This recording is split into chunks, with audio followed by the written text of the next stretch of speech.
जय गुरु जी। गुरु जी को नमस्ते, सारी संगत को नमस्ते। मैं गुरु जी के साथ 2002 में जुड़ी थी। मुझे मेरा ब्रदर जो हमारी फैमिली में सबसे पहले गया था वो लेके गया था। तो मेरे ब्रदर की जो मैरिज हुई थी वो एक मुस्लिम लड़की के साथ, लेडी के साथ, उसकी वाइफ मुस्लिम है। तो उसने मतलब घर वालों ने तो मेरे पेरेंट्स ने नहीं इजाजत दी, पर उसने फिर भी शादी करी। तो मेरी ब्रदर जब अपनी वाइफ को लेके गया गुरुजी के पास, तो मेरी जो भाभी है, वो मेरी भाभी मुस्लिम है, तो वो मानी ना जाने के लिए गुरुजी के पास। तो उसने मेरे ब्रदर को बोला कि क्या कहते हैं, मैं एक शर्त पे आपके साथ जाऊंगी कि आप अगर वो जो आप जिनके पास मुझे लेके जा रहे हैं कि वो मुझे पहचानेंगे कि मेरा क्या रिलीजन। तो मेरे ब्रदर ने बोला ठीक है, तो आप चलो तो सही। तो वो गए। तो अभी एंटर ही उन्होंने एम्पायर स्टेट में किया था। तो दूर से ये 2002 की बात है। तो जोर से गुरुजी ने बोलते हैं मेरी भाभी को देख के, बड़े मुसलमान आ गए हैं जनकपुरियों। तो हैरान हो गई मेरी भाभी, कहते नहीं जनकपुरियों नहीं, जमुना पार। 2 मिनट बाद तो मेरी भाभी का जो बैकग्राउंड है वो जमुना पार से ही था, पर वो जनकपुरी में शिफ्ट हो गया था मेरा ब्रदर शादी के बाद। तो उसने उसी वक्त पहचाना कि वाकई में गुरुजी में कोई बात है। तो वो धीरे धीरे जाना शुरू करा उसने, मेरी भाभी ने। तो धीरे धीरे उन्होंने जाना शुरू किया। मेरी भाभी प्रेग्नेंट हुई तो इतनी कॉम्प्लिकेशंस हो गई कि डॉक्टर ने बोला कि मदर या जो होने वाला बेबी है, दोनों में से एक ही बच सकता है। तो ये बहुत परेशान मेरा ब्रदर, ये गए गुरुजी के पास, कुछ बोला ही नहीं। पर उसी दौरान गुरुजी कभी इनको अपने पास, मेरी भाभी को नीचे अपने साथ, जब गुरुजी कई बार बैठे होते थे तो नीचे अपने पास बिठा लेते थे। तो जो जिसको डॉक्टर ने बिल्कुल बेड रेस्ट बोला, और वो गुरुजी के पास नीचे बैठती थी। गुरुजी जो प्रसाद खाते थे, गुरुजी उसमें से मेरी भाभी को प्रसाद देते थे, मेरी भाभी वो प्रसाद खाया। और जब मेरी भतीजी हुई तो बिल्कुल ठीक हुई और कोई कॉम्प्लिकेशंस नहीं हुई, मदर भी ठीक और बेटी भी ठीक। तो पर जो मेरी भतीजी हुई वो एकदम ऐसे जैसे रंग उसका काला और एकदम बिल्कुल मतलब सुंदर नहीं, जैसे ऐसे नहीं कि सुंदर पर बच्चा प्यारा ही बच्चा नहीं। तो ये ऐसे ही माथा टिकाने ले गए गुरुजी के पास। तो गुरुजी उसको देख के कहते हैं बेबी डॉल। तो मेरा ब्रदर भी हैरान हो गया, भी ये गुरुजी ऐसे कैसे इसको बेबी डॉल कह रहे हैं, ये तो बिल्कुल भी ऐसे नहीं है बेबी डॉल देखते। और आप मानोगे 15 दिन के बाद वो दोबारा गए, वो मेरी भतीजी पूरी बेबी डॉल जैसी दिखने लग गई। सारी संगत उसको वहां बेबी डॉल कहती थी क्योंकि गुरुजी कहते थे। मतलब गुरुजी ने जो कहा आप सोचो वो ही हुआ। और फिर मेरे ब्रदर ने बोला गुरुजी आप इसका नाम रखो। तो गुरुजी ने कहा ठीक है, इसका नाम आज से कावेरी। मतलब हमारी स्टार्टिंग गुरुजी के पास हमने जाना शुरू मेरे ब्रदर ने किया था, जो मेरा रियल ब्रदर। उसके बाद से वो धीरे धीरे, उसने एक दिन कुछ ऐसे सर्कमस्टेंसेस हुए कि वो उसकी जो वाइफ की मेड रखी थी वो भाग गई। तो ब्यूरो के पास जाना पड़ गया। तो वो तो मेरी भाभी तो नहीं जा पाई। तो मेरे ब्रदर ने कहा चलो मैं तुम्हें ले चलता हूँ, मेरे साथ चलो, काम है। मैंने कहा ठीक है। तो उसने मुझे कहा कि वापसी में रात हो गई है तो यहीं महिपालपुर के पास सोचा पे घर चली जा, मैं ना एक ऐसी जगह जा रहा हूँ जहाँ मैं लेके नहीं जा सकता। तो मैं आउट ऑफ क्यूरियोसिटी मैंने पूछा कि ऐसी तो कौन सी जगह जा रहा है जहाँ तू मुझे नहीं लेके जा सकता, मैं तो जरूर जाऊंगी।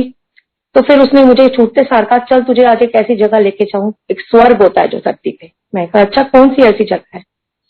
तो ले गया वो। बस उसने मुझे ये बोला कि वहां जाएगी तो जो मिलेगा वो खा लेना और जो जैसा कहेंगे वो वैसा करना। मैं कहा पता नहीं है कौन सी जगह मुझे लेके जा रहा है जो इतने पहले टर्म्स एंड कंडीशंस तू लगा रहा है। कहता अच्छा तू चल तो सही। मैं गई, देखा बहुत अच्छी जगह, वेरी पॉश एरिया। मैं गई वहां, देखा, जाते देखती हूँ गुरुजी बैठे हैं। मैं कहा ये कोई इतना भी सुंदर हो सकता है। तो मतलब मैंने ये तो पता नहीं था कि गुरुजी हैं या भगवान है या क्या है। तो मैंने माथा, मुझे कहा, मुझे को ब्रदर इशारा करता है कि जाके माथा टेकना। मैंने कहा अच्छा ठीक है। मैं गई, आगे बढ़ी तो मैंने माथा टेका तो मुझे बहुत अच्छा लगा। तो मैं अपने ब्रदर के साथ 1-2 बार जाती रही, मुझे अच्छा लगा जाना। मैंने जब पहली बार जब गई, मैंने बोला अगर आप, मेरा भाई कहते हैं कि आप भगवान हो, अगर आप कुछ हो ना तो जो मेरी जिंदगी में चल रहा है आप उसको पहचानोगे और उस चीज को दूर करोगे। संगत जी, मैं अपनी लाइफ में बहुत ज्यादा परेशान थी। मेरी जिंदगी में इतनी हेल थी क्योंकि मेरा जो हस्बैंड थे वो सिवियर अल्कोहलिक थे और मेरे 3 बच्चे हैं, मेरे 2 बेटियां ट्विंस और 1 बेटा।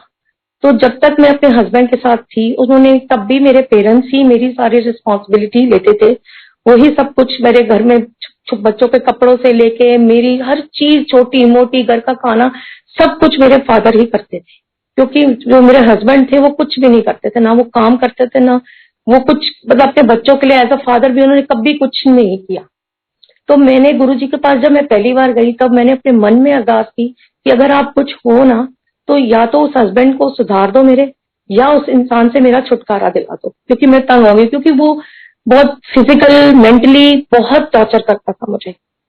तो मैं 2-4 बारी ब्रदर के साथ आई। तो एक दिन मैं नीचे गुरुजी के पास माथा टेकने लगी तो मुझे दूर से गुरुजी कहते हैं, चलो डाइवोर्सी आंटी ऊपर चल बैठो। मतलब पूरे सारे संगत बैठी हुई थी एम्पायर स्टेट में। मुझे अजीब लगा कि ऐसे कैसे, मतलब थोड़ी, मतलब मैं परेशान हो गई भाई क्या बोला है गुरुजी ने। फिर मैंने अपने ब्रदर को बोला, गौरव, उसके ब्रदर का नाम गौरव, गौरव तूने बताया? कहता नहीं, तू, मैंने कुछ नहीं बताया, बताना लाओ बेटा। मैंने कहा इनको कैसे पता चला? तो वो कहता ये भगवान है। तब भी मुझे विश्वास नहीं हुआ। फिर मैंने जाती थी तो फिर कहना, चलो डाइवोर्सी आंटी ऊपर चलो। मतलब ऐसे मैंने जाना तो गुरुजी ने ऐसे बोलना। फिर मैं बहुत रोती थी। मैं कहा ऐसे सबके सामने बोलते हैं। एक दिन ऐसा आया संगत जी कि मेरे फादर ने मुझे बोला कि बस बहुत हो गया, अब और नहीं रहना उसके साथ, अब बच्चे बड़े हो रहे हैं। मेरे फादर मुझे अपने यहाँ ले आए घर पे। और आज मेरी, जब मैं आई थी अपने घर से, मेरी बेटियां, मेरा बेटा 1 साल का था और आज मेरा बेटा 18 ईयर्स का है। तो इतने साल से गुरुजी ने मुझे उस नरक से निकाला। मेरे फादर, हम लोग, मेरे फादर दरबार साहब को मानते थे, पर हमारी फैमिली में ब्रदर जाता था तो मेरे फादर नहीं मानते थे, पर मैं जाती थी मेरे ब्रदर के पास, मुझे अच्छा लगता था जाना। फिर एक दिन जब ऐसे ही मेरे ब्रदर को गुरुजी बोलते हैं, तू कित्थों आ गया, तेरा प्यो ते मंदा नहीं। तो मतलब हैरान हो गई गुरुजी को कैसे पता है हमारे फैमिली के सारी बातें, सारी चीजें। जा फिर उस बर्मी नु पेज। बर्मी, मेरी भाभी को समझ नहीं आया कि क्या बोल रहे हैं। इसने ब्रदर को बोला कि गुरुजी ने हमें कहा था बर्मी को भेज। कौन है बर्मी अंकल, कौन, कोई बर्मी नाम है क्या है? ये दोनों हस्बैंड वाइफ सोचते रहे। फिर थोड़ी देर बाद स्ट्राइक किया मेरे ब्रदर के दिमाग, ओ माय गॉड, बर्मी पापा को बोल रहे हैं, क्योंकि मेरे पापा वॉज बॉर्न इन बर्मा। मतलब उन गुरुजी को आप ये सोचो, ये भी सब कुछ वो ज्ञानी जान थे जो उनको सब पता था। तो ऐसे ही फिर मेरे ब्रदर ने को, मेरे पापा को मेरे ब्रदर ने बोला, आप जाया करो पापा। मेरे फादर डायबिटिक थे बहुत ज्यादा, तो डॉक्टर ने उनको बोल दिया था कि आपकी आंखें किसी वक्त भी जा सकती हैं। तो हम सब बहुत परेशान थे। एक तो मैं फादर के घर आ गई, he is the only person जो एक ओली सोली मेरे लिए, तो वही थे, क्योंकि I was not earning that time.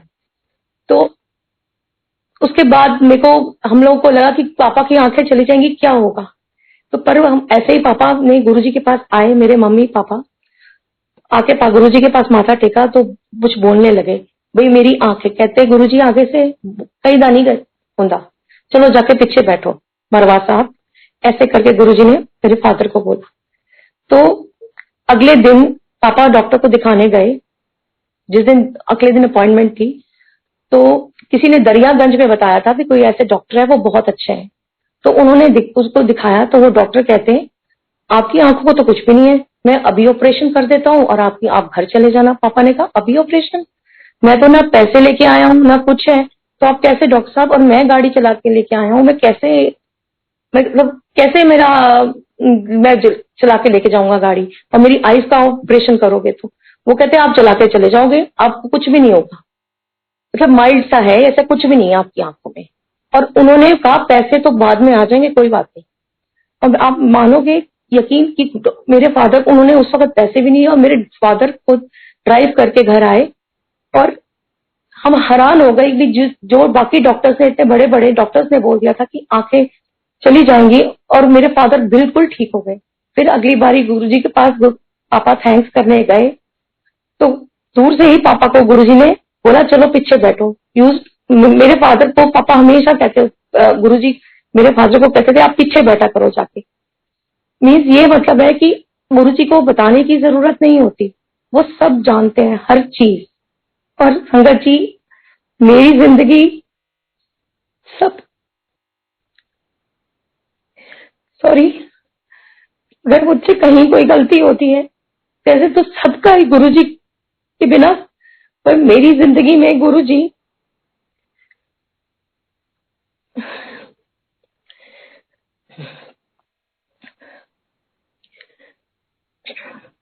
उसके बाद जब मेरे पापा मेरे बच्चों को, तीन मेरे बच्चे, आप बेटा मेरा 1 साल का, बेटियां मेरी ट्विंस 8 साल की थी तब, मुझे ले आए घर। और जिस टाइम पे मेरे फादर मुझे लेके आए थे, हमारी फाइनेंशियल पोजीशन नहीं अच्छी थी। Earlier it was very good, मेरे डैड, हमारा अपना बहुत बड़ा घर था, सब कुछ बिजनेस था। बहुत नुकसान हो गया मेरे डैड के बिजनेस में। और जब मैं घर आई उनके पास, तब तो इट वाज नॉट गुड। फिर एक दिन ऐसे ही गुरुजी से पापा ने, मम्मी ने पूछा कि गुरुजी कैसे करेगा, नहीं करना, गुजारा होता रहेगा, चलो चलते रहे ऐसे जिंदगी में। फिर एक दिन, आज 10 years हो गए हैं, मेरे फादर की डेथ हो गई। बस आप सोचो, no earning member, nothing, left with my mother, a rented house and 3 children.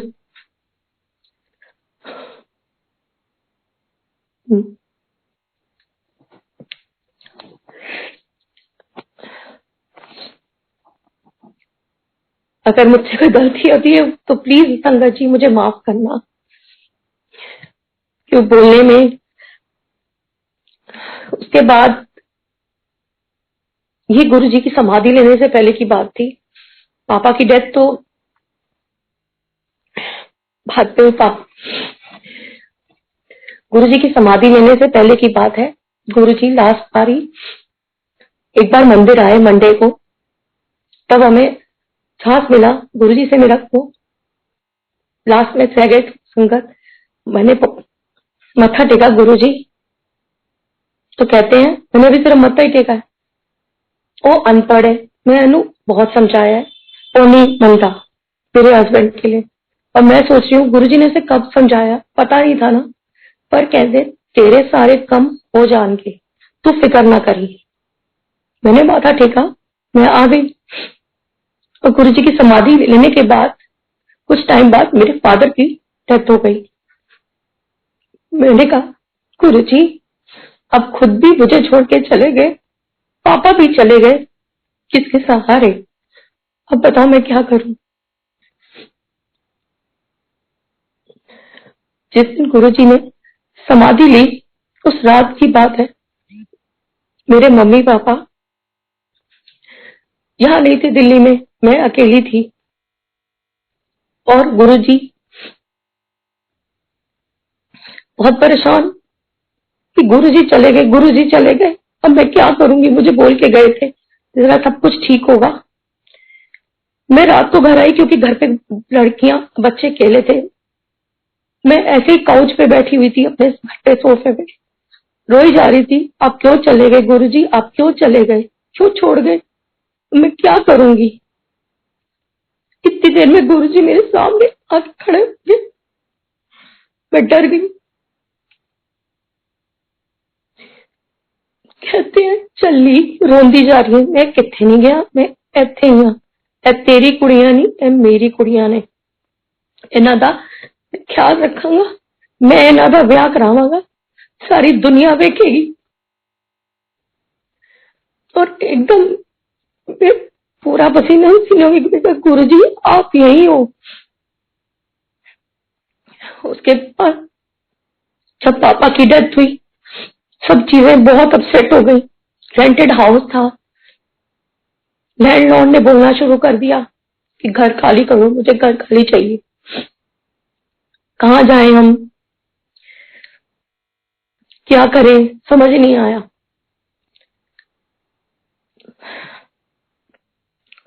बहुत परेशान करने लग गया। मम्मी भी सोच रही थी, पर गुरुजी की मेहर से सिर्फ बहुत अच्छी फैमिली मिली। मेरे मम्मी के ब्रदर सिस्टर्स बहुत अच्छे, उन्होंने बहुत हेल्प की। और सबसे बड़ी बात कि वो सब गुरुजी के पास जाते हैं।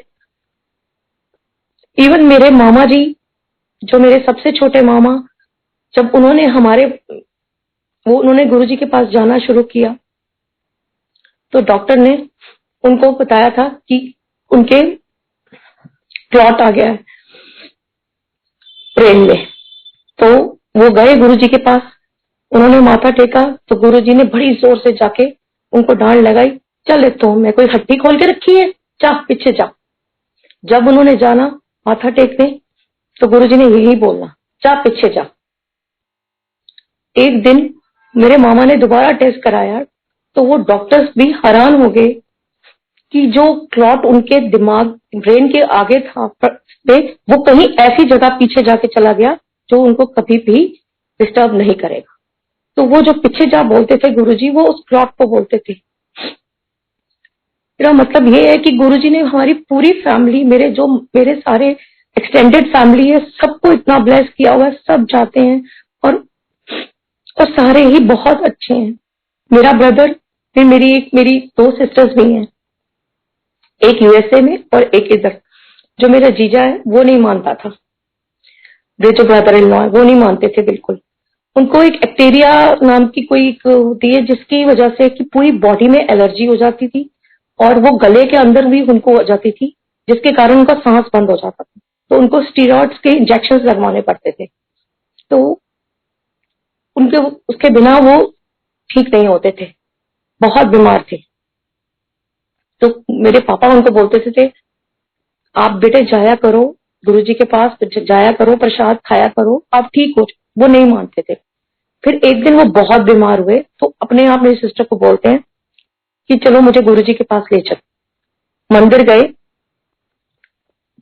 लंगर खाया, लंगर खा के घर आए, तो मेरी सिस्टर को बोलते हैं, कहीं मंदिर में, ये गुरुजी के मंदिर में स्टीरॉइड तो नहीं मिलाई लंगर में? मैं तो बिल्कुल ठीक हो गया हूँ, मुझे ऐसे लग रहा है कि मुझे कुछ गले में प्रॉब्लम ही नहीं है। तो मेरी सिस्टर हंसने लग गई और मेरे पापा को बताया, तो मेरे पापा कहते हैं, स्टीरॉइड ये लंगर में गुरुजी की ब्लेसिंग्स है और आज इतने साल हो गए हैं, वो बिल्कुल ठीक है, उनको दोबारा ये प्रॉब्लम हुई नहीं। बात रही मेरी जिंदगी, तो गुरुजी ने ऐसी चलाई हुई है। मैं आपको आपको बीच बीच से सॉरी, मेरे को सत्संग करना नहीं आता, पर फिर भी जैसे भी मैं बीच बीच में से कैसे भी करके बोल रही हूँ, तो प्लीज एक्सक्यूज मी। उसके बाद जिंदगी, जब पापा की डेथ हुई, उसके बाद जब लैंडलॉर्ड ने बहुत तंग करना शुरू करा कि आपको मकान तो खाली करना पड़ेगा, करे क्या, कहाँ क्या करे, समझ ही नहीं आया। गुरुजी को बोला, उसने केस कर दिया हमारे लैंड पे। मैं और मेरी मदर, हम दोनों जाते थे, और मैंने ऐसे ही गुरुजी को एक दिन बोल दिया, बहुत परेशान थी, अब मेरे साथ चलो ना कोर्ट पे, तब आपको पता चलेगा कि क्या ह्यूमिलेशन होती है और क्या सहना पड़ता है। अब कुछ करते क्यों नहीं हो? ऐसे ही बोला, आपने बहुत सॉरी बोला, आप मानोगे? और ये भी बोला, गुरुजी अब इधर मुझे और कहीं धक्के मत खिलाना, मुझे अपने ही घर लेके जाना, मुझसे अब धक्के नहीं खाए जाते। और पास में पैसे नहीं, और गुरुजी को ये बोल दिया कि मुझे अपने ही घर लेके जाना। और आपको पता है, आज मैं अपने घर पे हूँ, गुरुजी ने अपना घर दिया, अपनी छत दी। ये बहुत बड़ी बात है संजय जी, बहुत बड़ी। आज मेरी डॉटर्स 24+ की हैं, और जब मैं आई थी 8 साल की थी। उनकी एजुकेशन, मुझे नहीं पता गुरुजी ने क्या किया। मेरी बेटी ने 12th के बाद, एक के 92% आए, एक के 78%। एक कहती थी, मम्मी मुझे आर्किटेक्ट बनना है। मैं कहती थी, सानिया मेरे पास बेटे पैसे मैं कहाँ से कराऊंगी? और कुछ समझ नहीं आ रहा था कि मैं क्या करूं, मैं किस तरह पढ़ाऊं। क्या करूंगी, आगे से एजुकेशन कैसे कराऊंगी, मुझे कुछ समझ नहीं आया। इसने आर्किटेक्ट का भर दिया फॉर्म, वो इसमें गुरु गोविंद सिंह यूनिवर्सिटी के उस पे। तो इसको ये था कि मम्मी मुझे वास्तुकला अकेडमी से करना है, वो कॉलेज बहुत अच्छा है, मुझे वहीं करना है। मैं कहा बेटे मैं कैसे करा सकती हूँ एडमिशन, गुरुजी कराएंगे, मैं तो नहीं कुछ करा सकती। इसने फॉर्म भरा, इसने एंट्रेंस भरा, इसका पहली बार में नहीं आया, इसका दूसरी बार में आ गया। पर कॉलेज की ऑप्शंस होती थी कि आपको अपनी मर्जी से नहीं, ऑप्शंस लगती थी आपको कॉलेज कौन सा मिलेगा। हम ऑप्शन पे गए, ये बहुत घबरा रही थी, मैं भी बहुत घबरा रही थी। तो ये रोई जाए, मैं कहा बेटे कोई बात नहीं, जो कॉलेज मिलेगा ले लेना, ये मत करना कि मुझे नहीं जाना उस कॉलेज में। ये कहती नहीं मम्मी मैं तो उस वास्तु में नहीं जाऊंगी, मुझे गुरुजी वहीं भेजेंगे। ये अंदर चली गई, मैं बाहर थी।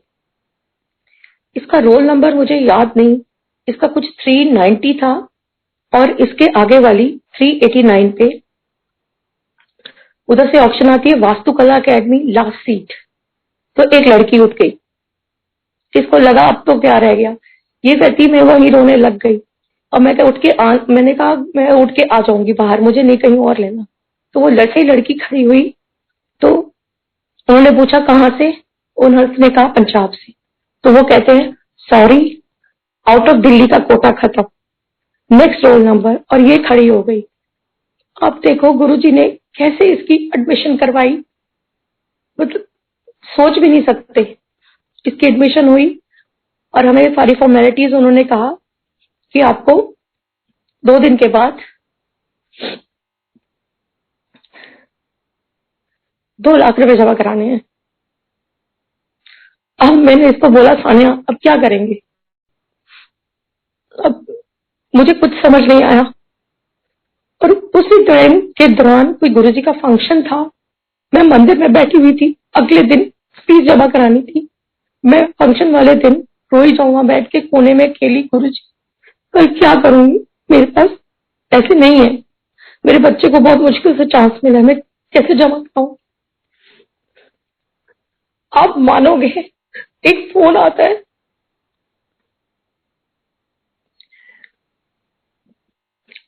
आप कहाँ हो, मैंने कहा मैं मंदिर में, मैं बात नहीं कर सकती।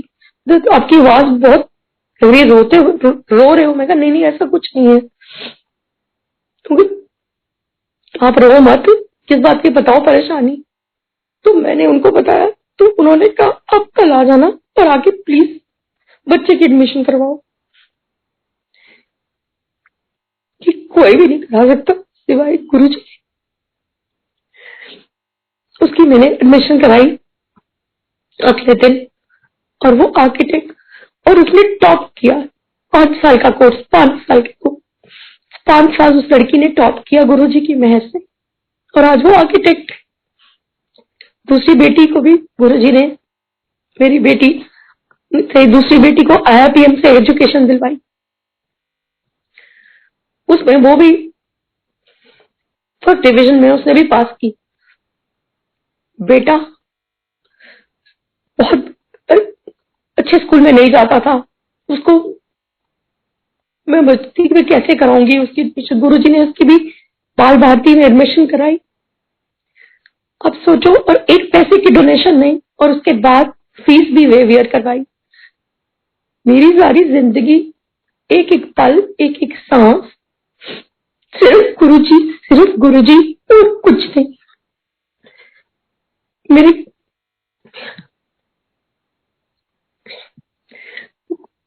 गुरुजी ने मेरी जिंदगी बदल दी, नहीं तो पता नहीं मैं कहाँ होती, क्या करती, मुझे खुद ही नहीं पता। और जो ब्रदर मुझे लेके आया था, मेरी भाभी, अभी पिछले साल की, ये लॉकडाउन की टाइम की बात है, मेरी भाभी को कैंसर डिटेक्ट हुआ। मेरे जो सब परेशान, सबका हाल बुरा मेरे ब्रदर का, कि क्या करेंगे, अब मैं क्या करूंगा। छोटे छोटे उसके बच्चे, उसकी बेटी 10th में पढ़ती जो गुरुजी ने दी। उसने बोला गुरुजी अब मैं क्या करूंगा। उसकी रिपोर्ट्स आई।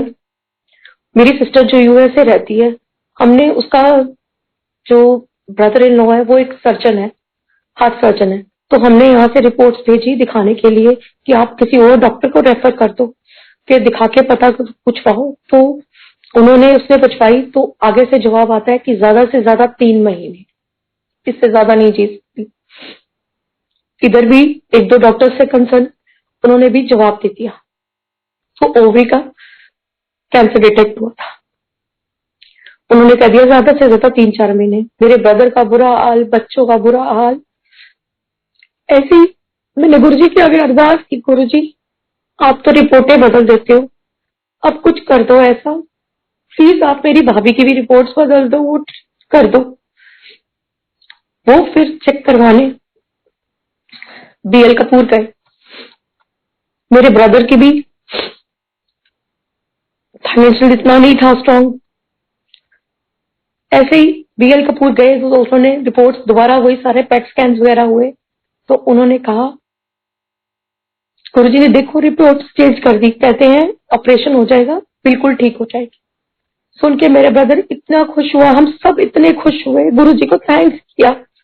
बात यहाँ आई कि अब क्या करेंगे, कैसे करेंगे, उसका इलाज कैसे कराएंगे। आपको तो पता ही है कि कैंसर की क्वाइट एक्सपेंसिव। अब गुरुजी देखो, गुरुजी ने